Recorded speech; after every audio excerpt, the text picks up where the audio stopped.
नमस्कार। जम्मू कश्मीर के पहलगाम इलाके में मंगलवार को हुए एक आतंकी हमले में 28 लोगों की जान चली गई थी।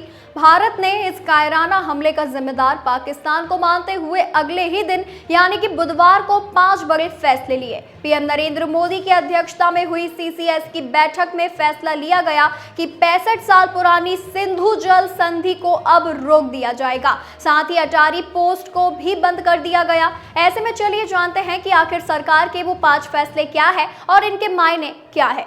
पीएम मोदी की अध्यक्षता में हुई बैठक में फैसला लिया गया कि अब भारत पाकिस्तान के बीच 1960 की सिंधु जल संधि को तत्काल प्रभाव से निलंबित कर दिया गया है। साथ ही अटारी चेक पोस्ट को भी बंद कर दिया गया है। तीसरे फैसले में सरकार पाकिस्तान के नागरिकों को SAARC वीजा योजना के तहत भारत नहीं आने देगी।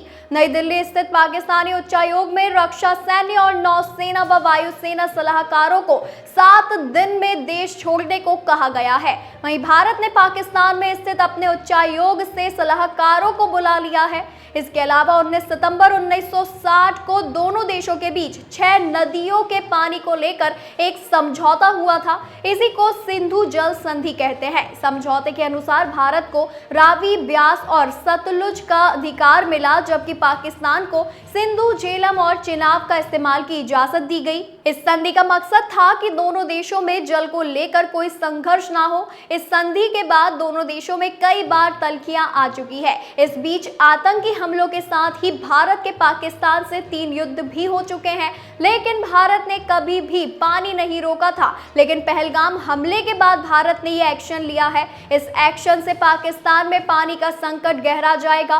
दरअसल पाकिस्तान की 80% खेती सिंधु, झेलम और चिनाब नदियों के पानी पर ही निर्भर है। इसके अलावा पाकिस्तान कई डैम और हाइड्रो प्रोजेक्ट्स से बिजली बनाता है। पानी की कमी से बिजली उत्पादन में गिरावट आ सकती है। यानी आसान शब्दों में कहे तो भारत के इस कदम से पाकिस्तान की आर्थिक हालत खस्ता हाल हो सकती है। दरअसल अटारी चेक पोस्ट बंद होने से अब दोनों देशों के बीच आवाजाही भी पूरी तरह से बंद होगी। अब तक भारत से जो छोटे छोटे सामानों की आवाजाही भारत से होती थी, वह भी पूरी तरह से बंद हो जाएगी। इससे वहां के छोटे व्यापारियों को आर्थिक नुकसान होगा। वैसे तो दोनों देशों में द्विपक्षीय व्यापार बंद है, लेकिन दोनों देशों के बीच छोटे मोटे सामानों का लेन देन होता है। लेकिन अब इस पर भी लगाम लगेगी। भारत ने पाकिस्तानियों के वीजा पर भी रोक लगाई है। दरअसल ये एक सांकेतिक असर भी है कि अब भारत पूरी तरह से पाकिस्तान को दरकिनार करेगा।